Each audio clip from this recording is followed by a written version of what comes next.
As some of you know, I had to kind of modify my Route 66 trip from California to Chicago due to a sprained ankle. So I went to Ohio, visited some relatives and rested up. Now I'm starting the first day of my Route 66 trip, course going from the east to the west. So I've decided today to visit the graves of some famous and infamous people. Right now I'm currently at the gravesite of Al Capone.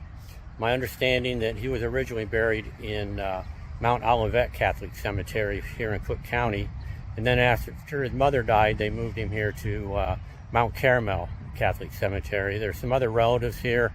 I'm not quite sure who they are. There is one here with a middle name John. He did have a brother named John, so that may be him. Of course, his mother's here and his father. So let's take a look at the graves and see what we've got here. Let me turn this around. Okay, and the first one is Matthew N. Capone, 1908 to 1967. And as with all the family stones here, they all say, "My Jesus Mercy." And this is Salvador Capone, 1895 to 1924. And Ralph G. Capone Jr., 1917 to 1950. And then Umberto Capone, 1906 to 1980. And then let's move up here to the next row. And we have Ermino John Capone, which I'm assuming is his brother John. That could be wrong though. And that's April 11th, 1903 to July 12th, 1985. And Mary Martin Capone, August 3rd, 1918 to February 13th, 2004. And then here's Ralph James Capone, 1894 to 1974. And here's their father, or his father, Gabriel Capone, 1965 to 1920. And his mother, Teresa Capone, 1865 to 1952. And of course, here's Alfonso Capone, otherwise known as Al. He did also have a nickname of Scarface, and that's 1899 to 1947. And then this is the Capone marker, I guess, or monument. It's very easy to find. When you come into one of the entrances of the cemetery, you look for that tall chapel looking thing, and then you come in and you turn right on that road and come down, and it's right here, very easy to see. I did look up as far as Al's wife, why she wasn't buried here. It said after his death that she sold the family home and was a recluse and really kept to herself, and died in Florida. And then for some reason I haven't been able to find out, she is currently buried in New York. So I'm going to go ahead and end this video here, and then we'll do another video at the next stop. Thanks for watching. Okay, I'm currently in the Mount Olivet Catholic Cemetery. This is where Al Capone was originally buried, but we're not here to see that spot. We're actually here to see the grave of Catherine O'Leary. And if you remember from your history class, Catherine owned the cow that kicked over the lantern that burned down most of Chicago. I've done some research, found out that that's probably not what happened. They did say Catherine admitted to the cow kicking over the lantern right after the fire, but later she recanted that story. There's several theories of what happened. Some of them are kind of far-fetched. Some of them make sense. Excuse me. One of the theories is that there's a meteor that came down. It split into two. It started a fire in another town, and then the other half hit the barn that started a fire. Scientists say that probably didn't happen because meteors are cool when they hit the ground, so it wouldn't have caught anything on fire. Another theory is the United States and I believe France were having some political issues, and somebody in France had written a poem that was published in, I believe, the New York Times about a great fire happening. So that was the theory of terrorists. Yes, terrorists, even back in that time. So it seems to be the accepted story of what really happened, though, was that Catherine's son and several of his buddies were gambling out in the barn. She went out to stop them in their haste to run away from her.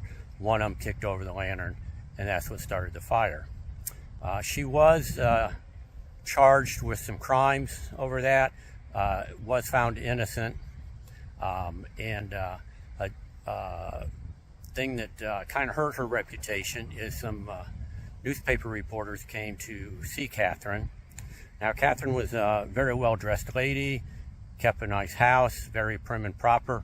However, she refused to talk to these reporters. So they went ahead and wrote a story about when they arrived at her house, there was no front door.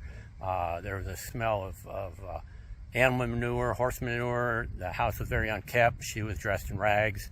But again, that was just a lie that they made up because they were upset that she wouldn't talk to them.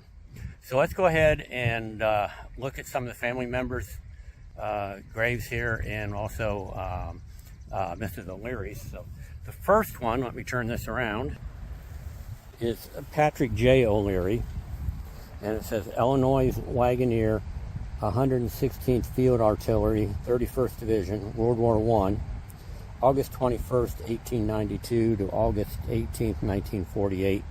I'm not sure who he is. I looked, but not real hard to find information on him. I'm going to assume he was probably a nephew or grandnephew or something like that. Okay. Now over here this is the family stone. Okay, we'll take a look at that. And I do apologize.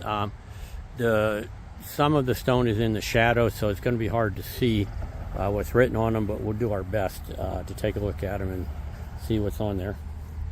So this side, let me get around to the side and see if I can get a better look at that. Not quite sure what is said on this one. Let's see. It looks like James. Let's see. Let me get on the other side here to see if I can see a little better. Okay. James P. O'Leary died January 2nd, 1925 at age, looks like 69 years old. And then we have Emil R. Kaufman, who died September 4th, 2016, aged 91 years. And then it looks like a Roseanne A. Kaufman, who died January 6, 2020, age 92 years. And I'm not sure who all those people are there. Let's take a look here. Now, this is one of her daughter-in-laws, and this is Anna R. O'Leary. She died October 9th, 1948, at age 80 years. This is Catherine's husband, Patrick O'Leary, who died September 5th, 1894, at 75 years. And then here is Catherine's side of the stone. And let me step aside here, see if we can read that. And that's Catherine O'Leary, died July 3rd, 1895, age 68 years. And then John Lester Neeson, who died September, I think, the 6th, 2012, aged 87 years. And Doris Neeson, who died, let me see here. I can't quite make that out. Maybe January 21st, 2018, aged 89 years. And again, I apologize for the pictures if they're not coming out. Again, two sides of the stone are in the shadows and very hard to read. But that's our visit there, and we'll move on to the next cemetery and see what we've got there. So after visiting Catherine O'Leary's grave, I figured as long as I was in Mount Olivet Cemetery, I'd just see if I could find where Al Capone was originally buried. And I did find that. I don't know why I didn't drive the truck. It's a half-mile walk downhill. That means it's going to be a half-mile walk uphill. So they're probably going to have to bury me here before I get to the top of that hill. And maybe they can put me in Al's old spot. He's not using it. So let me go ahead and turn this around, and we'll take a look at the original stone. Okay, and this is the original stone. Quite a bit larger than the marker he's got over his grave in the current grave, but the family marker is probably just as big as and impressive. So looks like this is written in, my guess is Italian. So let's take a look at it. My Italian doesn't exist. So let's see. That first word, I believe, repose, I guess, probably means rest in peace, would be my guess. So we have Gabriel Capone, and he was born December 29th, 1865, and died November 14th, 1920. And we have Salvador Capone, born, I don't know what that would be, 16th, 1895, and died April 1st, 1924. And then it looks like Al was just kind of hastily buried here, and his name put on the stone. It says Al Capone, 1899 to 1947. So not as fancy as the other two. And then down here we have Rest in Peace in Capone. And nice polished stone. The edges in the back are rough stone. Give you a view of them here. So I was quite surprised to find that the stone for him is still here. But again, that's where he was originally buried. So let's go ahead and end this video and head to the next grave. Hi, now I'm at Elmwood Cemetery outside of Chicago, and we're here to visit the grave, or the cenopath, I guess it's pronounced, of one of the greatest comedians ever, John Belushi. Now, I stopped at the cemetery office to get directions here, and they state, as everything does, that John's not buried here. Nobody is really sure where he's buried. So maybe he's buried here, maybe he's not buried here. What do you think? So let's start out, and we'll look at the graves of the family members that are here, and then we'll look at John's. So let me turn this around. Okay, first is the footstone of Peter A. Belushi, Sergeant, U.S. Air Force, Korea, March 17th, 1930, October 2nd, 1975.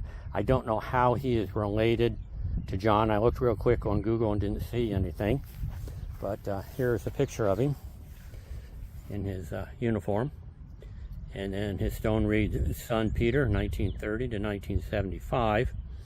And then over here we have grandson, Chris P. Samantis, 1947 to 1984. And again, it says Belushi on it. Okay, now over here is the graves of John's father and mother. And it also has a little epitaph to John. Here is his father. Looks like he was a great horseman. And it says Father Adam, January 2nd, 1918 to May 30th, 1996. And here is his mother, a very pretty woman. And it says Mother Agnes, March 23rd, 1922 to December 21st, 1989. And of course, here is on top of their stone the epitaph to John. And it says, in loving memory of our son, John Belushi, he gave us laughter. Belushi on the bottom, and then over here 1949 to 1982. So I don't know, like the rest of you, where John's buried, but I kind of think he might be buried here, and they're just not telling anybody. But I'm going to go ahead and head on to the next grave. Talk to you later.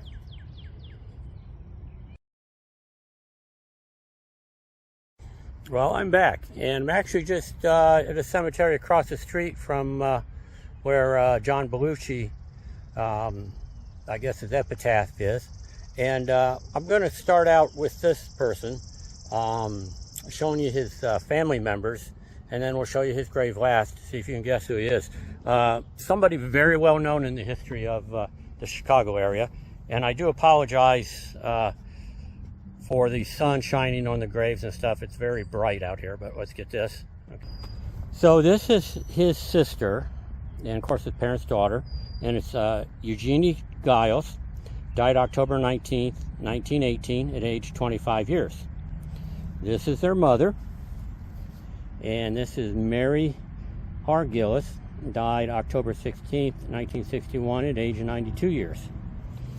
And this is a father, Joseph Gillis, who died December, and I'm not moving that bird poop, it looks like the 4th, 1924, at age 55 years. Okay, now this is the person we came to visit. Okay, this is Lester J. Gillis, died November 27th, 1934, age 26 years. You all will know who Lester Gillis is, and you're probably thinking to yourself, who is Lester Gillis?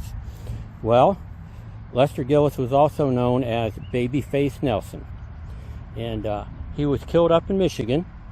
He had ran into 2 federal agents, and I believe they were involved in the killing of John Dillinger. Anyways, there was a gunfight. He killed the agents. He was mortally wounded, and he died 5 hours later. And then the next day there was a phone call. His body had been found wrapped in a blanket, thrown in a ditch near a local cemetery. So as I said, this was a very well-known person in the Chicago history.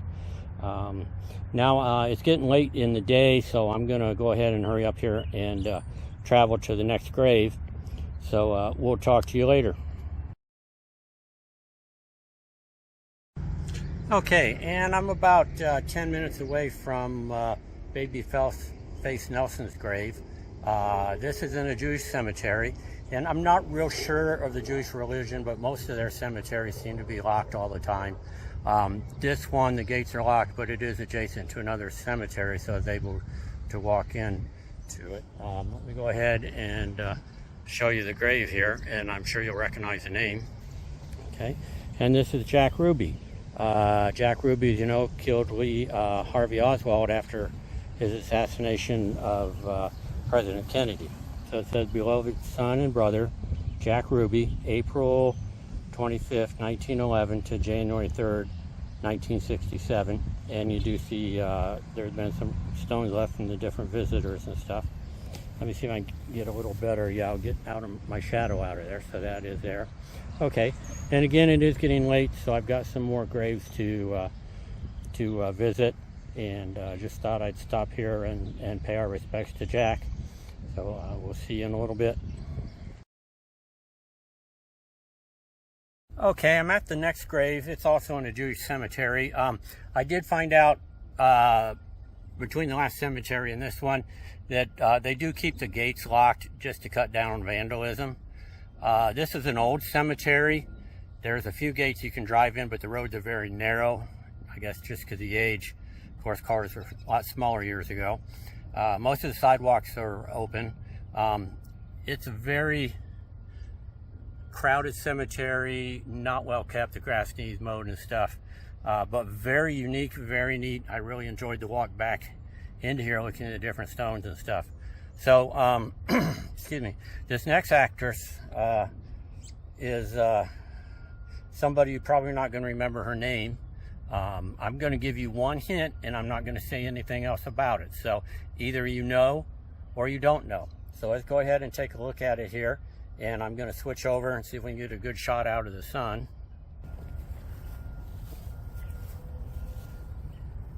Okay, and there it is. Beloved wife, mother, grandmother, and talented actress, Clara Peller, August 4th, 1902 to August 11th, 1987. Extraordinary person, missed by all. Now, who is this actress? Okay, here's your hint, your one and only hint. Where's the beef? That's it. Where's the beef? That's your only hint you're going to get. And I will see you at the next grave. Well, I've just arrived at the next grave in my videos. This one was fairly easy to find after I stopped at the office and got a map and stuff. Very famous person here, movie actor, producer, author, and his name is Harold Ramis from Ghostbusters. Let me turn around here and we'll take a... Okay, and this is Harold's grave. Harold Allen Ramis. And it says son, brother, husband, father, friend, teacher, student, creative force, generous spirit, lover of life, loved by all. November 21st, 1944 to February 24th, 2014. And I did read about Harold, and very creative individual, very friendly individual, always there to help out. Just a humongous list of projects that he's worked on and stuff. Of course, Ghostbusters being my favorite. So I'm going to go ahead and end the video quickly here. I apologize, but it's thundering and starting to rain here. So I want to get out of the rain. But again, Harold Allen Ramis, one of my favorite actors.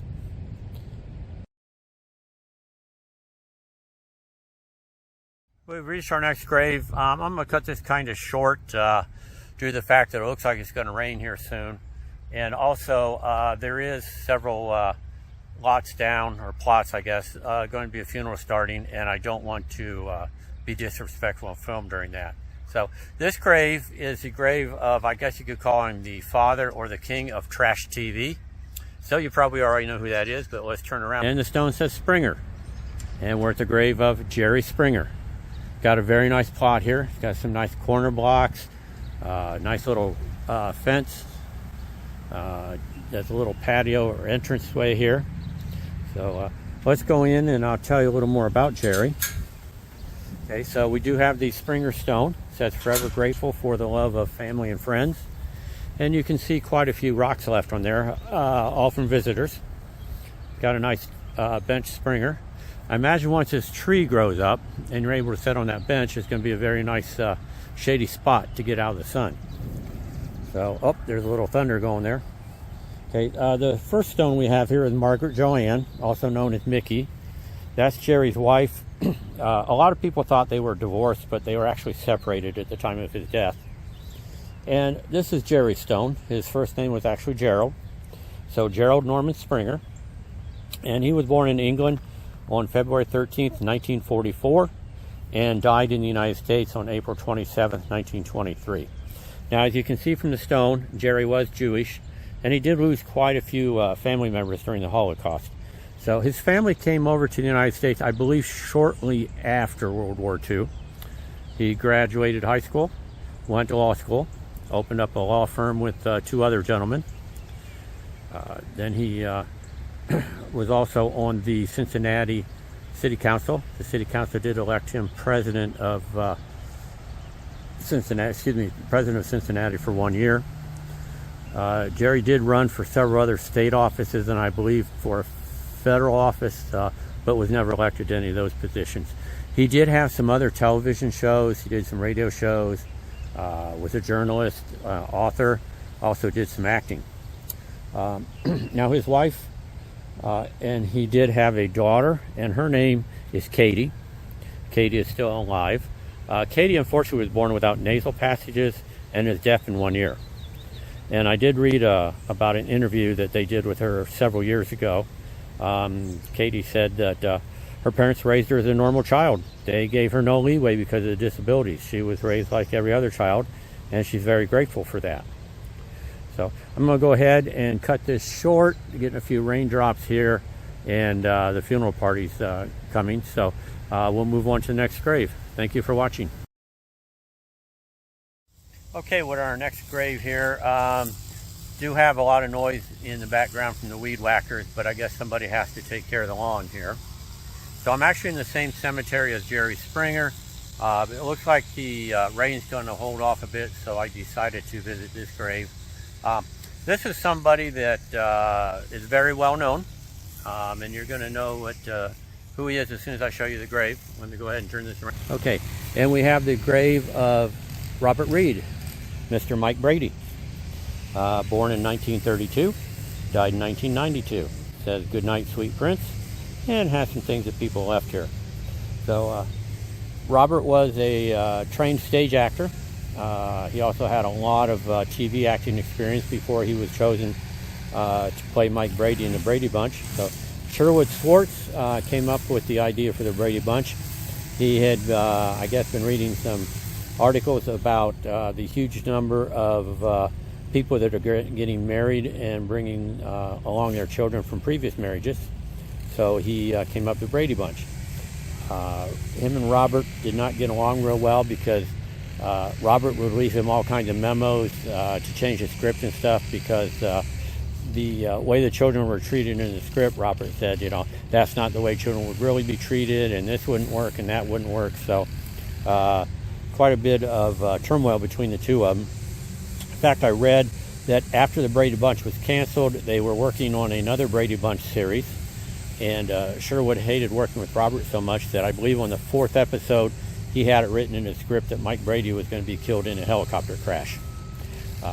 The show only got to 3 episodes and was canceled, so I guess Mike Brady is still alive. Robert did not really relish the part of Mike Brady. He was a trained Shakespearean actor, but he did very well filling it, did a great job, agreed to do all the future things like Brady Bunch movies and separate things like that, just to keep everything going well. Robert was gay. They did keep this from the public because, of course, that would ruin the whole show in that time and period. The cast and crew did know that he was gay. Robert died, at first it was reported with cancer, and then the doctor did add also HIV complications and stuff. So many people said Robert did have HIV, but it was really the cancer that killed him. So that's it for our grave tour, and I hope you enjoyed it, and please leave comments. Thank you.